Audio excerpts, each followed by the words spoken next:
We're on! Yeah! Kick off your shoes. Kick off your shoes and relax your feet. Podcast going down at the monkey brain.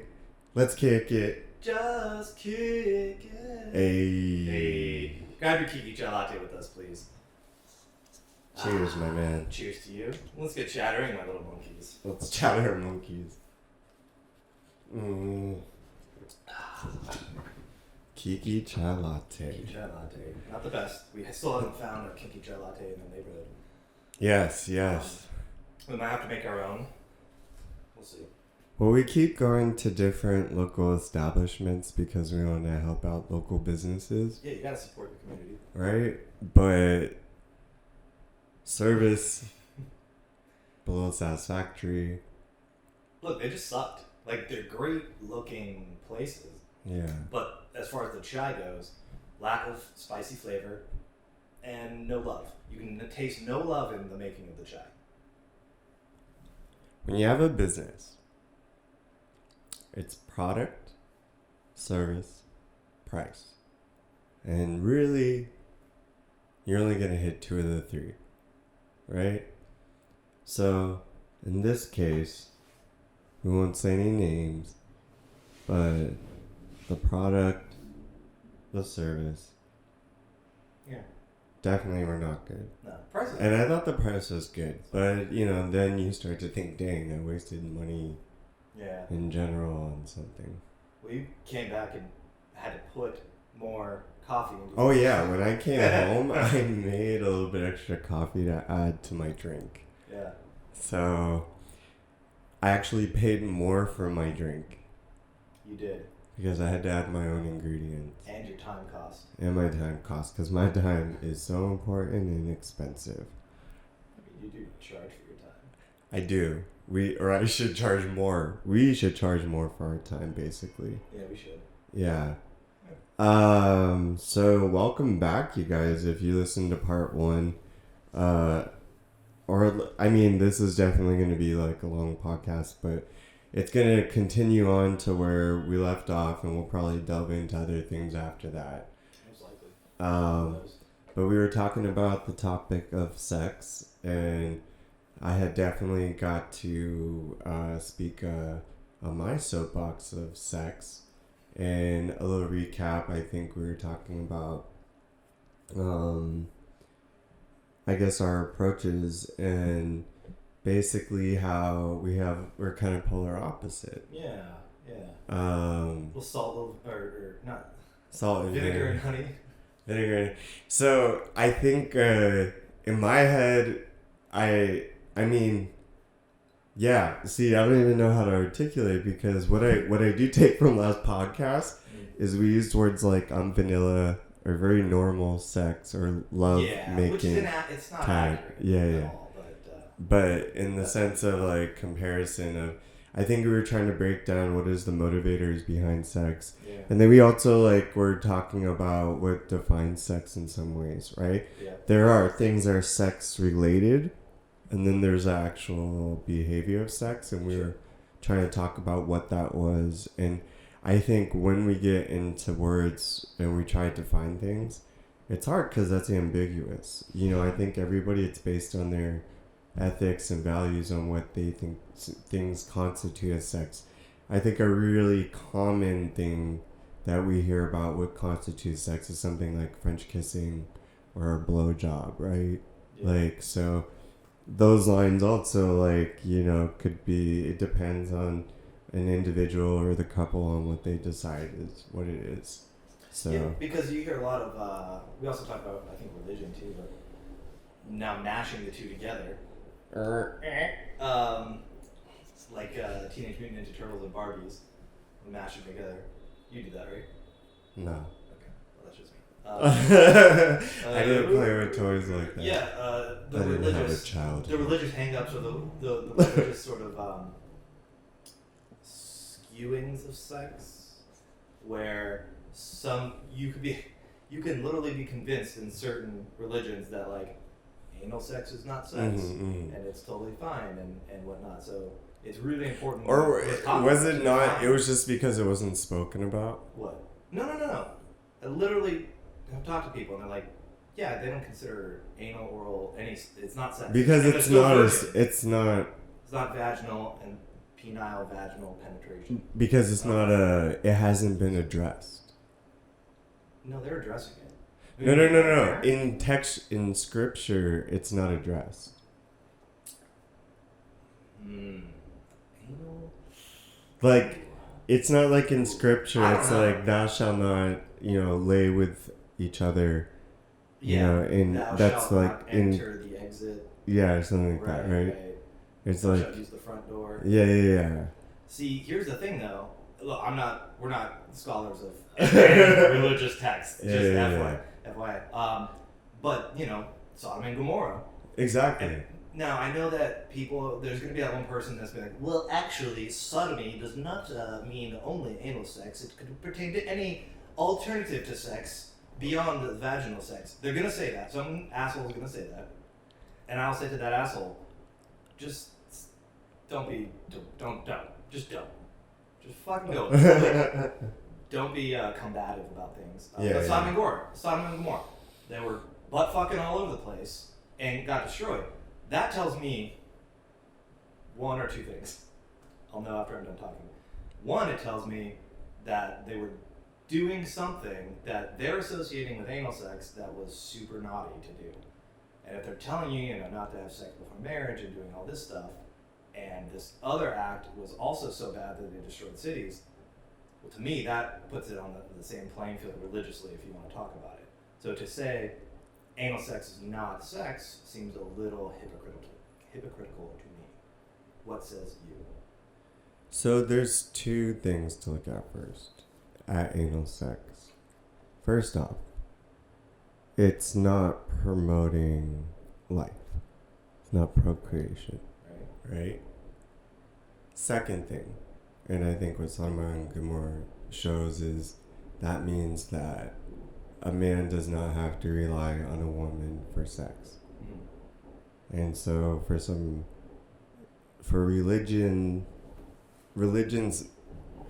I think in general, tend to not encourage homosexual relationships because they think that takes away from growing the population.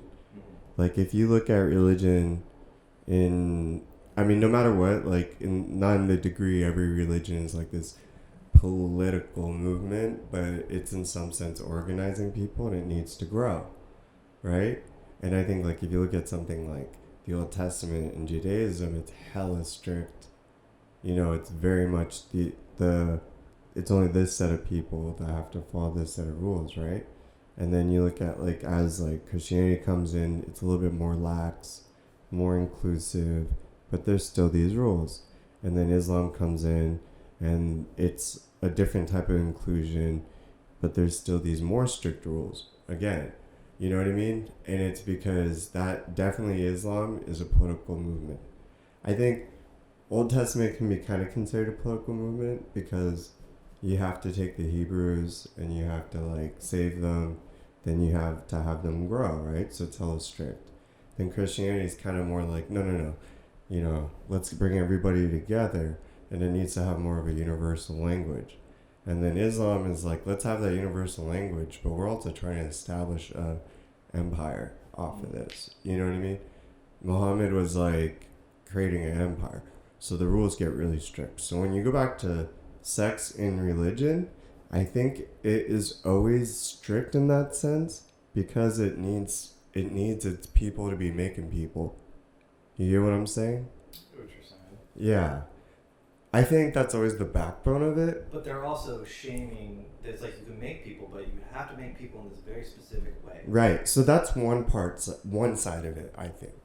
The other side is the sin side. Mm-hmm. You know what I mean? And we go back, we joke around about and I tell you, because we've both been in other countries, in America, it's so shameful to use the bathroom. Right. Yeah. And we talk about that's kind of feel maybe a little bit of a Puritan or even a Catholic origin, this shame of our bodies and stuff. And I think that kind of connects to that too. because it goes back to those stories where it's like, oh, we were using our bodies and we weren't supposed to, I'm already ashamed of that. Why am I going, Right. And you can just complexity, like if you're approaching something with a lens that you need to find the evidence to tell you that this is bad, you're gonna find it, right, in scripture, right?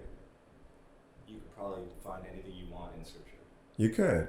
That's the scary part. Yeah. That's why and it's a spectrum of perception, right? You can be like very liberal and find some like solace in this concept of God and his evidence of his behavior, of how he is for human beings, and he's gonna save everybody at the end and everything.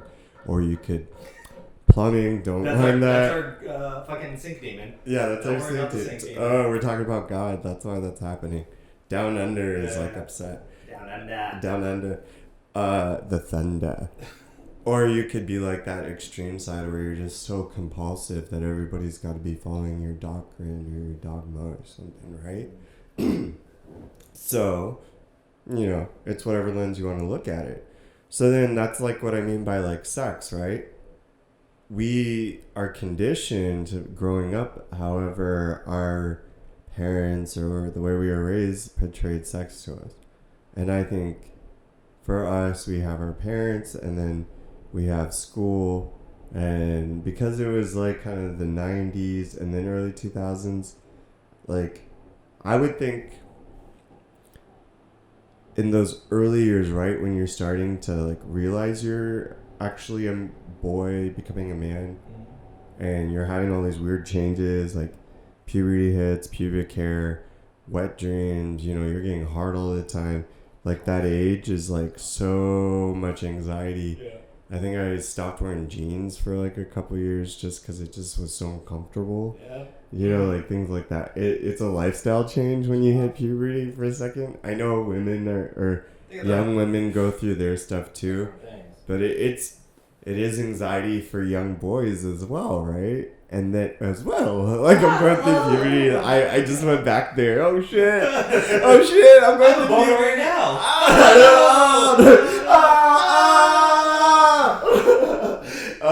But yeah, right. And then you're trying to associate what you are, and yet okay, these urges are because I have a dick, and I'm supposed to. Apparently, I can make children with this if I had no clue because the internet wasn't around when we were going through puberty. That came very shortly after, and I didn't have anyone that talked to me about sex. No one told me. You didn't go to sex ed though? Yeah, but sex ed was like, here's how you make babies. Okay, I get it. Like, I know babies, but like, I didn't understand. Oh yeah. Like, what's the point of sex? What's the? But I mean, at least you were able. Yeah, I knew that. Okay. Yeah, and my parents left a booklet with sketches, Did they do the sketches? No. Oh. No. And you know what? I would have been like your mom, because your mom's an artist, she could draw. None of my family is artistic at all. So like, even if they were, they're not the type to be like, let me personalize this sexual education experience. No. Their moves here were their moves. They had a couple moves about sex when I was growing up. One, I think it started at like 13, and they left this fucking little pamphlet that was like 7 pages long about changes your bodies were happening, and they just left it in the bathroom. So when I take a shit. How old were you? This was still in Torrance, so I believe I was probably 13 or 14. Wait, but you probably already gone through all your changes. I was fucking shaving, bro. And then that's when they decided to. Yeah, I think they're like, oh. How did they address your because I met Scott. We were 13 already, or 12, 13. Well, it's like the end of 7th grade. We both probably had just turned 14. I imagine. No. 7th grade is 13. 14 is 8, and we were both 15 in freshman year. No, we were 16 freshman year. No, we weren't. What are you talking about? We were 16 sophomore year. Yeah, so because we started we had the driving. permit the freshman year because we were early. Yeah. We were on the early side of it. Yeah. Okay. Yeah. So 15, 14. So we met we just turned 13. Anyways, when I met Scott, we were 13 going on 14 boys. And Scott had a full-on beard and mustache. I did. I wasn't as you. So yeah, it wasn't like this, but it was more like. But why it's like this now is because he had a really good starting. I've been working on it for decades. Yeah. But what I'm trying to say is, anyways, like, so what's the address? How's everybody addressing that? Like, you're going through changes. Obviously, you're going through changes. My family didn't. They're just. But like, is someone here's a razor? Or did you take it on yourself? Like, I need to get a razor. I think I took it off. I think I just took the disposal ones that are around the house. And you were just like, I'm gonna take care of this. Yeah, and I started getting real bonsai with it. How quick was it? Like, what age exactly were you like? Fuck, I gotta take. Because like 6th grade. Okay. No. I started getting a mustache in 4th or 5th. Okay. Peach fuzz mustache. Okay, and that peach fuzz is like the biggest anxiety ever. Yeah, I felt weird, but then like when I talk to people later on in life, they're like, "Oh yeah, you had this like facial hair already," and like I didn't realize, oh, that's attractive to some people at that age because I'm this mature person. But being such a shy wallflower, I didn't think that way. Right, everybody, you remember we were talking about, and I still don't remember the term, but when you start that adolescence, and you feel like the world's looking at you, right, and not for the right reasons. And I remember people telling me, you're going to take care of that. But you knew the minute you took care of it, for some reason there was like this, like, you're stepping into something. Like, you've addressed that, oh yeah, I realize it's there. That was Bilbo going out of his door, bro. Yeah. That was the whole adventure that starts the minute you shave. Yeah. So But I don't remember that. Okay, so that's what I'm trying to address. Because, like, for me... Well, you need to take care of that. I don't remember that. For me... I was already like, and it's funny because Mickey, I don't think we knew sexually exactly, but we've always loved women. Like, and Mickey was even like, Mickey's more advanced than I was because Mickey didn't have the same type of like problems I did as a kid, but he was already like having girlfriends in kindergarten and stuff. Yeah, stuff like that. But like, so already there was always a curiosity and attraction towards women or girls when I was a little boy. And then like I was always around older girls when I was younger, and I had that like really cool relationships. So like I always had that attraction. So when I had my first sex ed class, it was like 5th grade. They took us for a few days, like portions of like a day, like maybe an hour for a course of 3 days. Yeah, separated us, boys and girls, and like informed us on what's going on in our body and everything. And then in 6th grade, had that again. And then 7th grade, I think. We did in high school. I know that. Yeah, so what I'm trying to say is I think I had it like 6th, 7th, 8th in freshman year. But what I'm saying is from the beginning, I was like, it wasn't shocking to me. I was already aware that my mom had Mickey that way, you know. My parents had always, they still are like really sexual parents. I have really crazy cool parents in some weird way. Super open. Yeah. And I think like, and my brother and sister are very open and sexual people too. So like, but it wasn't like conservative, like missionary, like that type of shit, but it was just like pornos off the table, you know, from the beginning, because my mom's like an artist. She believed in like exotic, beautiful art, nudity, but no porn and stuff like that. So I don't think I grew up like they were acknowledging. They were the ones that signed the release forms for me to go to these classes. There's just some like discussion, something like that. But I think I didn't grow up not being informed about sex. And I feel like for you though, you're like flaming, not flaming. No, I could be flaming. I guess it could be flaming. You're like, I'm going through my fucking changes, and where's the acknowledgement? Because I'm feeling all this. I need to have this discussion, and you're not having that. I didn't want to discuss it. Of course. I mean... But that's something I think you get... That's not your decision to make. No, it's not. We never discussed it, though. Oh. And I do remember, I think this was freshman year of high school, possibly sophomore. Maybe freshman.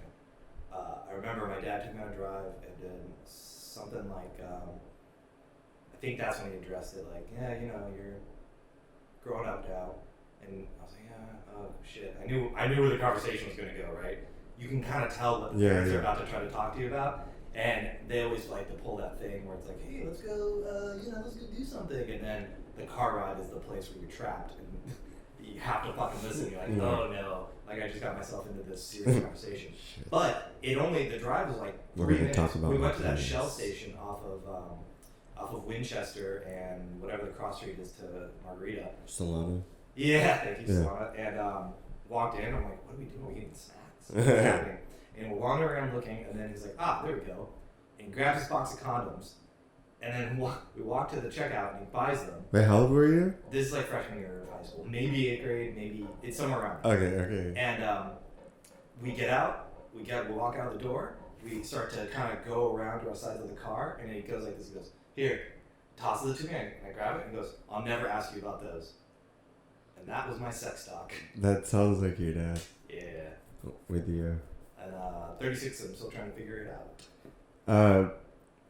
I don't think you need to be worried about just trying to figure it out, because those condoms were 1998 and you didn't lose your virginity till 2004, 3? Yes, that's so yes. I don't remember what I did with them either. That's the unless you jerked off in them, you obviously did that. Later in life, I was like, oh, this is kind of a luxury that I can enjoy. It's expensive. It's an expensive habit if you do that. It is. So useful. Hey, pro tip to any of you guys listening that you're like, man, I don't have anything. Well, it's a pro tip to women too if they want to use objects that they're concerned about, but they think will feel or might actually provide feelings that they're pretty confident about. You put the condom on that. You put the condom on that, and it's sanitary, and you can kind of save yourself from concern. I just know this from being with people that have been very experimental. It makes perfect sense. And really, women, you should have condoms too. Don't ever rely on the dude. Because most often guys are I'm trying to go in. You know what? Like, the stigma needs to go. Like, for sure. Like, everyone should always be prepared. You're not a slut if you have condoms. But talking about your preparation for like a decade and not even using it, basically. Yeah. So you kind of like, so my whole thing, and this is funny, is like my parents are like, I realize what it is, everything like that, but I grew up with these like religious, growing up Muslim, I'm not supposed to lose my virginity till I get married. And I'm sure you're kind of growing up with that in your Christian household, right? Mm-hmm. But for me, like trust me, all the pressures, everything like that, my horny little ass loses my virginity at 15 years old. Right? Jackrabbiting away, just like, and just trying to have sex in the craziest ways, like at night, like, sneaking out of my bedroom, sneaking out of her place, she's sneaking over, we driving, so like what teenagers do when you're just like having sex for so many years. Like during high school, you gotta find places to have sex, so you get crafty, you get caught, shit happens, it ruins your relationship with your parents for a while, but you're just so horny, and that's what happens when you have sex when you're in high school. Sometimes you don't have that experience. I have every bit of that experience, with the exception of the having sex part. I snuck out. I went to girls' places. Why? Bro, I was in bed. Why? Making out, naked with these girls. Why? And I never. Why? I don't remember why. Why? Bro. Why? I don't know. Like you obviously are a cool guy. I remember in high school too, like you knew these, but still, I mean, we're obviously there's like a DNA, there's a chromosomal like thread that your whole energy is being thrown through as you sift through this universe. Mm-hmm. You're that unique expression, right? So there's still some Scott, and you're still the sweet Scott that I knew from back then. And I know why girls liked you. And I know why you ended up in their beds was for very sweet reasons. I didn't know they liked me, though. Yeah. Dude, if you're naked in bed with them, making out with them and stuff like that. I didn't know they... See, I was in this virgin mindset. I thought everybody was like, oh, like, we just won't. I think the one in the bed where I snuck into her house, we were kind of like, okay, we're not gonna have sex. I remember one girl though. I was on a couch, we're making out, we're pretty much naked, and she keeps reaching down and trying to put me inside of her, and I'm like, and we were drunk, and so I kept thinking like, oh, I think she's mistakenly trying to like put me inside of her. We don't have a condom. She doesn't know what she's doing, so I like casually like maneuver myself, and then she passed out on top of me. Yeah. So I think like the discussion, the lack of communication about sex, leads to you having a lack of communication of sex with your partners. Yeah. Okay. And I'm very poor at communicating. Right. In all aspects of my life. But then, okay, so now, how does that lack of communication with sex translate into the sex you have and the sex-related activities that you do? That, I guess, you would relate to that feeling. Because those are your foundational sexual experiences. That's how you come into sex. And now, are those in response to it? Also, I mean, mind you, there's years between that where you've also, you served in the army, like all these different things. There's a plethora of things, but this is your foundational association with sex. So, what's the question? So what we were talking about is like where I'm very vanilla. Yeah. It's something about communication. And I said because you didn't have communication early on in the beginning of your sex life, right? Or your honestly ever. Okay, maybe you never had. Honestly, never had communication. Right. Okay. Yeah. But you're able to do these be part of like these extreme sexual experiences. Because people know that I don't gossip about my bed partners.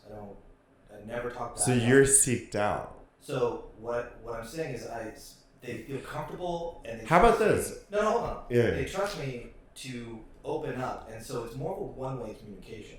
They're communicating to me things because they know I'm never going to judge them. I'm never going to talk about it to other people. And it's going to stay between us, and I'm going to help them fulfill whatever they want. But to me, it doesn't occur to me to open up and talk about like what I want. Right. Shit, sometimes I don't even know. Like I've had some people ask me like, well, what are you into? I'm like, I don't know. Like I feel, I just don't fucking know sometimes. Can you illustrate the whole process of having a night or a day of this? No. Huh? Like, what is it? How do you find your community, or how did you become part of it? Oh.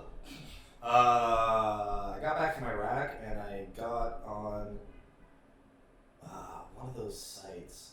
It was like Adult Friend Finder. I got on Adult Friend Finder back in the day. Yeah. And that, I met some people, and then that transitioned to the sister company, alt.com.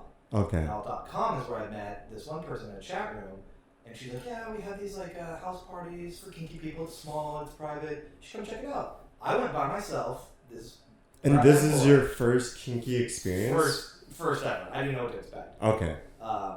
And so, and I just showed up to this house in the middle of the woods, and there's a door person. I was like, hi, hi. Hi. Hey, Scott. I'm here for the I'm here for the dungeon? Yeah. And they had a dungeon. Hey, did you know it was a dungeon? Yeah. What did you know?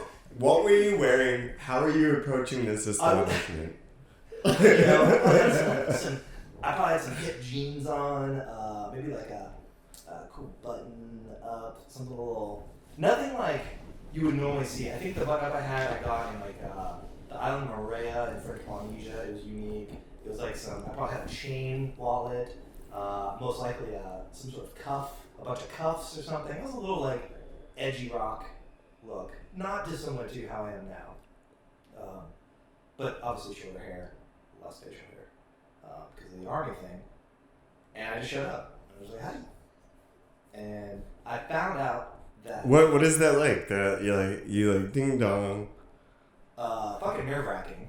Was it like a knock or like Yeah, literally like because we all like no one's walking up to a what we think is like a gangbang or whatever. Dude, and from the outside, it's just there's forest all around this house. It's pretty dark. There's some cars there, but like people carpool and stuff, and it's not a large party at all. So I'm just like, I was too caught naive or dumb to think like, oh, maybe I'm about to walk into like getting mugged or getting kidnapped. You know, like whatever. I don't know. You hear about things like where people need Craigslist to buy stuff and they get, gun. I like that. Okay, like, it never occurred to me. No. But like at the end of the day, too, like I still have faith in society. That for the most part, people are just trying to fuck. Despite my hatred for general humanity, I still would do that stuff. Completely naive and just like, okay. Nothing but the best is gonna happen. So you're like approaching this house. Someone comes out. They've got like a list. I think you have to like. Did you like email? Like you gave the email, your phone number, you got code. Yeah, you kind of talk to the person beforehand. Do you have to pay? I knew that was because someone who goes to the party let me know. So it's like. Did you have to pay something? Yeah, you have to pay something called like a membership, and that's really it's a one-time thing, and it's just for the structure. And you're part of like this community within this vicinity of area. I wasn't. This is the very first. No, but I mean like that's what that membership kind of entails. This particular group of people, this one dungeon, this one house dungeon that these people owned, and their basement was turned into a dungeon. And then a couple rooms. There was like a wax room. There was a doctor room. Okay, so there was a snack room. Can we rewind for like just a minute? Whatever you want. You come back, and were you like already like anticipating looking for this, or did like and? I was not. Okay, and then you find it, and you're just like, why not? Yeah. Okay, and then but your good Christian boy values, does that come in and you're like, Scott? No, because. At that point, I don't know where I was. The hardcore Christianity we talked about at the end of my high school last episode. Yeah. That sort of started chilling out sometime during the army, probably. And then getting back, so the type of explosions too, especially the one that really rang my bell. There's been a few, I got caught in a few explosions. The one that really rang my bell came in such a way where my brain hit inside my head in this frontal lobe area, this like left frontal lobe, which anyone who's taken like an intro to psych class will know about the study of Gage. Gage wasn't Gage anymore. There's this dude back in the railroad days, he's building his railroad, and he gets a fucking railroad rebar or something, like, shoved into his head. It got fired up into his head or whatever. He didn't die, but it affected that part of his brain, and afterward he this was an upstanding dude, right? Pillar of his little old west community. All of a sudden, he was a drunkard, gambling. He was doing crazy shit. Yeah, like he was just out of his mind. Gage wasn't Gage anymore. Yeah. So when I got back, I felt like I was a completely different person. And I was just like willy nilly. Had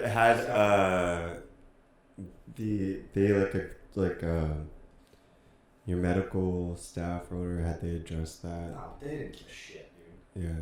They the bare minimum, and even then it was like. Right. But I mean, so you were just like, you just had to find that in yourself. You're like, yeah, I'm not the same person. Talk to people about like. You're like, I'm not the same person.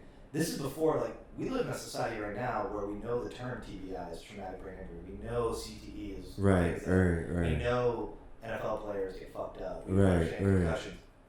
Literally 10 years ago, TBI was a pretty new term. Right. And they weren't like, oh yeah, well that makes sense because of this. They just didn't know. Right. So there's just a lot of psych evals, paper tests, and such.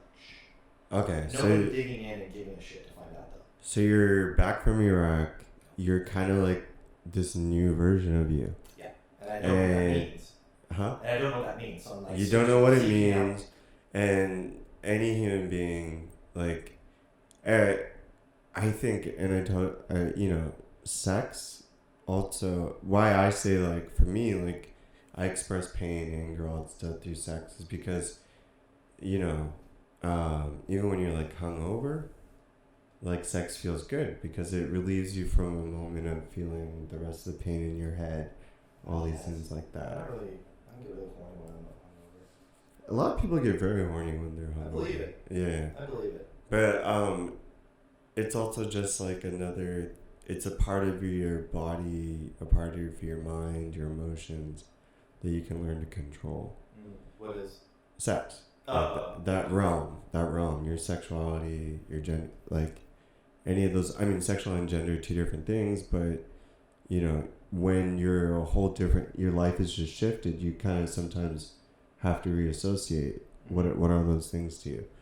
So okay, you're kind of like. Are you just kind of like? All right. I know I'm numb, or all right. I want to see what my threshold is. I think it's more numb, and I just wanted to like feel some shit. Because remember too, it's not just war and the injuries associated; it's the medication that is the solution. Right. So it's just like take this shit, and that stuff has side effects like, Okay. do crazy loopy things. That's crazy. So they have you on a cocktail of medication as well. Right. And pretty much unsupervised. I'm living on my own. I'm in my own apartment. Living with Tommy. Yeah. Oh, good old Tommy. Good old Tommy. Yeah. We had some good times. Our apartment was called the Red Satin Sheet Lounge because it had just pillows and textures all over the place. It was really sexy. Yeah. But yeah, that's where I had many people in the community come over and dip Tommy's toe into it. Yeah. So you became like a member of this community, and that was like your beginning, and haven't looked back. No, I definitely look back. It was nice then because like no one's judging anybody. Everyone's just welcoming. Like, yeah, fucking come on. As long as you're cool and you're not judging other people, I don't give a shit what you do or what you're about. Just come on and have some dip. Yeah. Hang out and talk to the. Wait, dip is like. Well, that's not a euphemism. Like dip, like chips and dip. Oh, I wasn't even thinking that. I was thinking like dip, like nicotine dip. Oh, I was like, that's like the thing. Everyone does that when you go to these things. It in and just fucking. Yeah.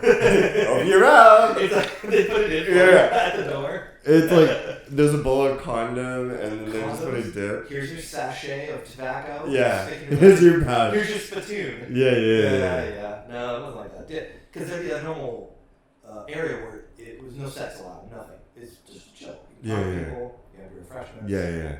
But, they're also still messed up, right? So there's still like the old dude in just a thong and makeup sitting right there. Right. And there's still like someone in a full gimp outfit kneeling next to someone else. But we're all casually on the couch, right? Mm-hmm. A lot of people they've like some people just got the shit beat out of them down there, and they're in what's called aftercare up here, where they're wrapped up in these cozy blankets, they're being hugged by their dom, petted, just soothed and comforted. Mm-hmm. It's part of the experience of this whole thing for the sub or whatever. But that's what would be up there. So these like dungeons are kind of like spas. Like everyone's going there for like some like care and treatment, and that's why no one's really like judging or looking at each other. It's kind of like you're into your kink. Everyone's there for their kink. It's like a kink spa. There's a therapeutic aspect. Right. You can see the spa connection with the dungeon. Yeah. That's what I meant. Not not like a whorehouse type idea. No, it's a lot more like a spa actually, because there'll be dudes. But I'm sure like. And the reason why I haven't asked you where was it, location, so on and so forth, is because you could perceive this as a criminal behavior. Yeah, I think it was set up that it wasn't. They had all the T's dotted and their I's crossed. You know what I mean? Yeah. No. But I actually, the way I'm trying to approach this is because it seems like there are a lot of people that need this type of feeling to feel connected. Right, and so to your point, like there's no money. Unlike a spa, you're not paying for any of the services. Mm-hmm. The social clubs, you pay $5 to be part of the club, and you go there, and there'll be people like, say, a dude is a breaker, right? He's super good with the ropes. These elaborate knots to like suspend people and tie them up in elaborate ways. Right. That's some people's specific kink, and a dude would be there And he'd be like, hey, you know, if you want me to tie you up, yeah, I'll tie you up, it's fine. Yeah. And girls be like, hey, tie me up, blah, blah, blah. There'll be dudes who are good with just the single tail whip, right? Yeah. Which is the whole thing. And people like the single tail specifically. Yeah. And so he'll be the single tail guy and you can approach them. Yeah. You know, stuff like that. You approach people like, hey, are you open to playing? Or what's your Right. That's the most communicative I've ever been sexually. Is amongst those because it's encouraged and there's zero judgment. But are people going there to get laid? A lot less sex at the one I'm talking about than some of the sex parties. Yeah. That I am aware of nowadays. A lot that was really more for like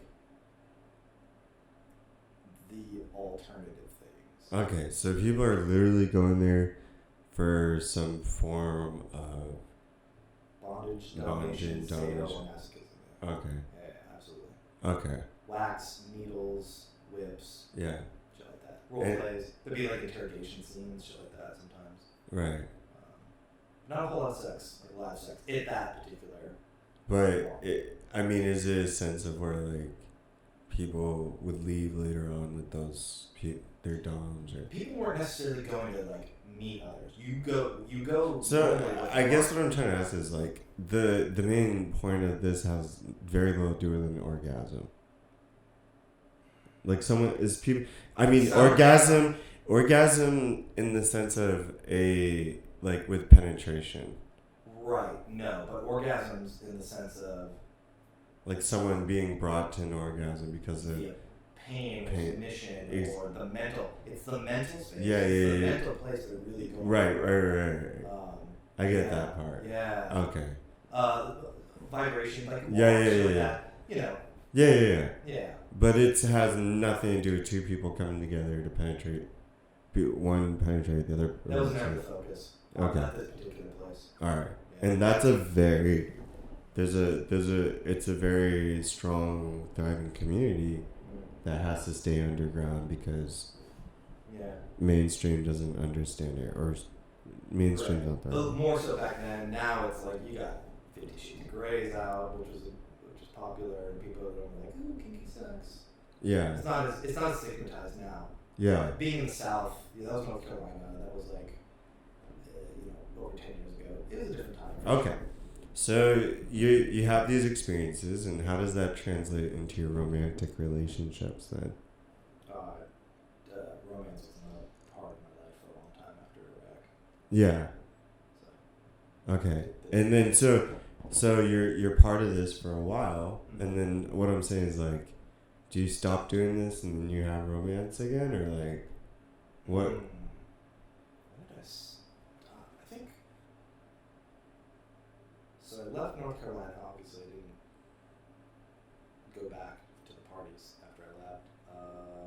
I do remember going to a bondage ball in LA, but then I ended up in rehab at some point. Right. After coming back and moving back to California, and then after that, I think I just sort of kind of calmed down a little bit with it. I met my ex-wife very shortly after rehab, and she's not into that. Yeah. Very, very light things, some blindfolds or whatever. Was that like a conversation that you had, or was it like, I'm just gonna like, no. Hey, let's try these handcuffs with fur on it. It's cute. Yeah. It was a couple of times of that. Yeah. And there was maybe like one time I might have like expressed something a little more edgy than that. Yeah. And I just remember her being very cold. Like, was she aware of your background? I think so. Yeah. Yeah. Pretty sure. Yeah. But I do remember like being met with like a cold silence. She wasn't angry at me. She was just like thrown off. She didn't. Just whatever. Like, and then at that moment, I felt myself fucking pull back. And I don't think I ever. And that's not your okay. So that's not your fault though, right? What? Like whatever you feel and whatever your perception, your sexuality, all that stuff. Yeah. If someone can't handle it. I know that. No, I know that. But it definitely didn't. At the time. To keep. Well, because you're married to that person. Right. At the time, so that's kind of like fuck. And that's what I mean by like, you're married to someone that you can't communicate about your sexuality with, right? And so that puts you in a place where already that's one probably reason why that becomes your ex-wife. probably. And I think this whole kink thing, I think in the rehab and after rehab, I was like, well, I need to be a specific way in order to be quote unquote healthy, right? Was But kink that doesn't mean change was your in kink personality. addressed? Was your kink addressed in rehab? No, because I think I associated it with just trauma, like PTSD and shit like that. And so I was like, well, I'll take care of that in therapy and rehab, and this won't be a part of my life anymore. So I just won't even bother with it. Right. So you try to compartmentalize it yourself. I assumed it would go away with the compartmentalization. Like it wasn't. I assumed it wasn't like a real. Like it wasn't just all of a sudden fully changed. Like this is something new. I thought it'd be a phase, and to an extent, it kind of is. I don't have the desire to go like plug back into this kink community anymore. But I'd be lying if I said I didn't get down with some weird shit. But I guess so, like romantic sex.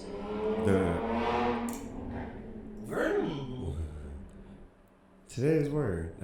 So like the sex I guess I've been talking about, and like I guess you must experience when you're in a relationship or you have sexual partners that aren't into kink.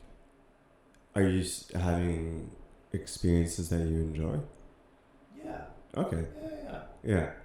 So like, let's say you do find a partner that you are able to be like, hey, this is what I'm about, and and you know for sure she's like accepts that about you, but she's just like, it's still not me, but she's everything else, and that romantic sex is everything else, but it just doesn't press onto the kink. I'll be fine. You'd be fine. Like it's not something you're like. I don't think so. I mean, you're hungering for. Yeah, I don't need to beat the shit out of my partner. That's not a. Okay. Like that doesn't do it for me. That was always a. You want this. Right. I can do this for you because I trust myself to watch. I'm very good at watching subtleties of people. Right. Seeing if they're okay. Okay. But also keeping them in this space where they're like, this is real fun. Right. But I'm being very conscientious about it. I was always very good at that, and so I never even had to say. So after the ex-wife, it's not like I was looking for partners, but somehow they sniffed it out. Well, you're projecting that energy. Yeah, they're like, this guy will choke me. Yeah. And fuck me like I want. Yeah. Essentially. And so it always fell into that role, and then some of the problems I've had in this recent sort of singleness is I'm only viewed as this one masculine, dominant, like take control, and that's it, and they're my prey, right? I'm this predator, and that's fun. That's fun for me. Don't get me wrong, but sometimes I don't want to do that. Right. Sometimes I just want to be fucking have some nice sex. Yeah. Yeah. Sometimes I want to be like the focus of something. Yeah. You know, like I've literally spent 2 hours with someone like tied down, and I'm running all over, and I'm sensory, and I'm doing all this stuff. Go down on her and just orgasms. Never really had that. Yeah. That reciprocated. Right. I feel that too, actually, You know what I mean? a lot of times. But I do come across partners I've had that were really amazing, and I think get it as well. Mm-hmm. That's why don't count someone out the first couple times. Never. I never just the first time. Yeah. Because we're just getting to know each other, and I know I'm not. Yeah. And I think I usually. Oh, here's the weird. I usually don't even come the first time when I'm with somebody new. Yeah. It just won't happen. A lot of the time. Yeah. It depends on where my headspace is. What's the motivator behind when I have sex? Yeah. I mean, yeah. But that's fascinating because, like, I think we're in a time right now where if you see statistics are showing, like, divorce rate is in a certain place, and then teen pregnancy is actually lower, and then you see, like, teenage sex is actually lower, and you're seeing people a little bit, I think maybe intimidated by sex.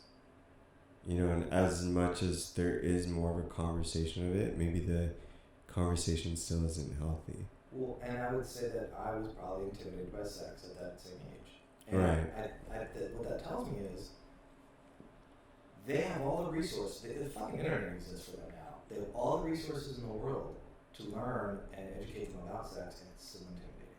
Yeah. Sex is just a powerful, powerful thing. Because it goes back to like it's something very ambiguous, like, and that's where it goes back to like you really define it for yourself what it is, and you don't know till you know, and also that's a journey. Like I think society makes you feel like this is your sex life or your sexuality should be such a separate thing, and not. We like try to keep it hidden, but like people like me that expresses it very outward to everything I do, and I think that makes some people uncomfortable, but then at the same time we sit here and I'm like the vanilla one, that's the fascinating thing. So it shows how like there's no real definition of anything. It's very ambiguous. And that's why people shouldn't stress it. It's another just unique expression. Yeah. Right. But like we said, that for some reason, we in the States, the collective we again, yeah, a little more. You know what gets me is when people, especially on TV, say like buttocks. Yeah. You can say butt; it's not a bad word. Yeah. But for some reason they're like, "Oh, I have to say buttocks. It's better." Yeah. See, it's shit like that doesn't. Yeah. It seems like a waste of time to me. Yeah. And it's funny because it's like the extremes. Like women will be so sexualized, or like talk about having sex and like all this stuff, but then it goes back to like, why are people having sex? And unfortunately for a lot of women, they're still in a place where they're not getting pleasure out of it. Yeah. They're doing it because they're expected to do it. They're doing it because, that's the only reward they do get. They're trying to... But they're not... They want that connection, that pleasure, and they think they'll get it from this. When that's not the case with the partner that they're with. Because the partner they're with doesn't know why they're doing it either. Well, like you said, like women... Or not for a healthy reason. Women are seen as targets so often. Yeah. And like if they don't understand that the person they're with just looks at like them as a target, they're like, why don't I feel this fulfillment when I'm having sex that other people are talking about? Yeah, and it's hard because like sex can be used as a weapon as well. Like that negative energy, and it's up to men and women. Women use it the same way. Like I've been in situations in my life where sex has been used as a weapon on me, and it's like people need to ask themselves, why are they having sex? How do they weaponize sex? I don't know.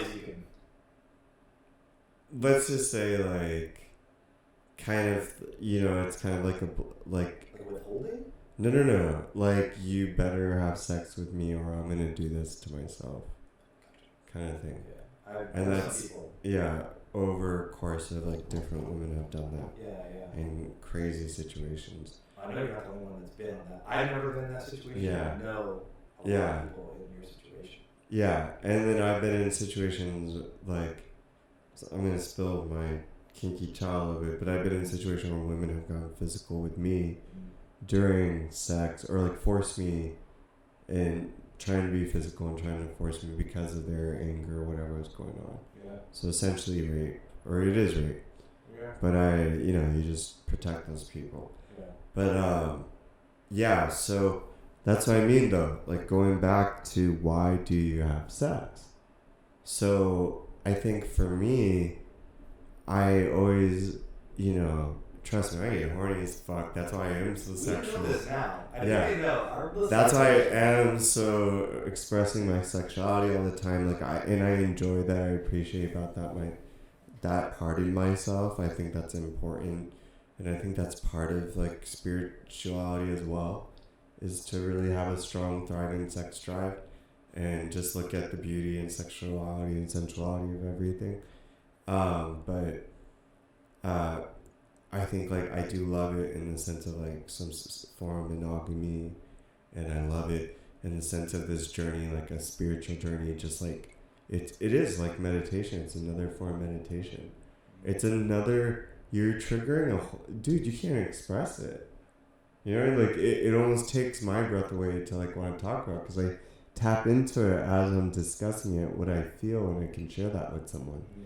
And I think what happens is the reason why relationships don't last is one or the other doesn't remember to be grateful for that, and how unique it is to be one with someone in the universe, to actually be one. And I'm not, you don't just do that through sex. Like this conversation is being one with someone, where everything else is going on in this universe, but we're here in this moment, you know what I mean? But that's just like such a profound... It is. It's difficult. Yeah. It's not. And hard.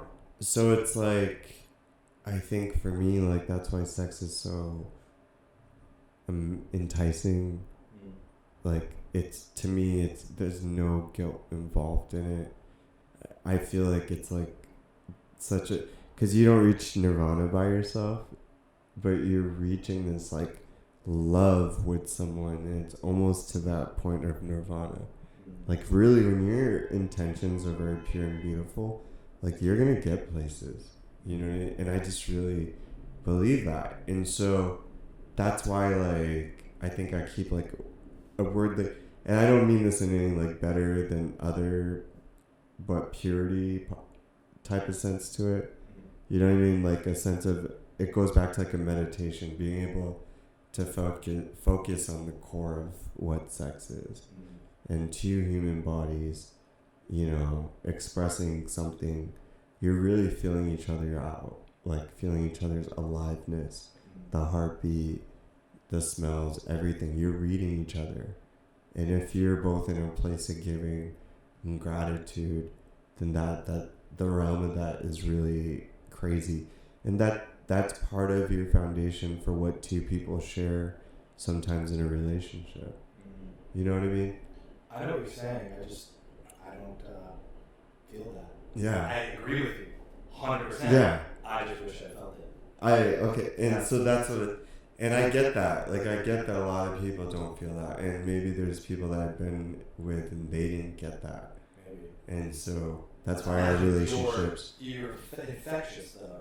I'm very infectious, and I think like and what I've seen sometimes is it's so overwhelming for someone I'm dating or I'm with, that I think it destabilizes their existence, and maybe like it's hard to have a boundary when you're internally feeling so much, and then still be able to be an independent person, because you're feeling that and it gets addictive, and you feel it and you don't know how to like be yourself when you step out of the realm.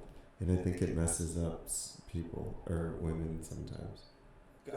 Probably people too. And yeah. Saying the addiction. Yeah, it's not just the sex. I think just in general, like when you have intimacy with a person and it's really deep and you can really touch and feel someone, and then they have to step out of it, and they can only associate you with that deep feeling. You know what I mean? What I'm trying to say? Like they always are trying to get that deep feeling again. Chasing the dragon. Not realizing there are like 24 hours in a day. We come in all shapes and forms during those 24 hours. They're also in different shapes and forms throughout the day that they moments in time are completely different than yeah. each other. You can't. Yeah. And there's a time and a place sometimes. Yeah. So sex. So we've hit our hour mark. Good. And I think that was a perfect part 2. Yeah. This was like a lot of sex again. Awesome. But I it think, won't always be sex podcast. It won't always be yeah, this ain't the sex podcast. I do not think I'm a sex expert. A sexpert. You know, I'm just like in a place around where I felt really comfortable, I guess, to talk about that type of stuff. And we all know I'm not a sex dude. You know, we already know I'm fucked up. Yeah, we know this, and that's why it was like so interesting, because I'm actually having this conversation for the first time with him. So yeah, you guys have to understand when we're talking right now, we haven't gone over what we're gonna say at all. Sometimes we don't even know what the fuck we're gonna talk about. You might see some sticky notes around here where I'm scribbling like a couple different things. Like, hey, let's hit this. But yeah, and we've never had these conversations for as long as we've known each other. We've had deep conversations, don't get me wrong, but yeah, they're more. I mean, like, yeah, they just don't touch on this stuff to its deepness. Not where it needs 2 parts and it's like 2.5 hours long. Yeah. So this is the first time, and it's really interesting. I didn't juxtaposing it really shines a light on how different we are in that one aspect. Right. But it's cool for me because I get to see like, oh, okay. Thank God mine is not the only type of experience. Like, thank God other people are experiencing things different than I am because I know my experience is lacking.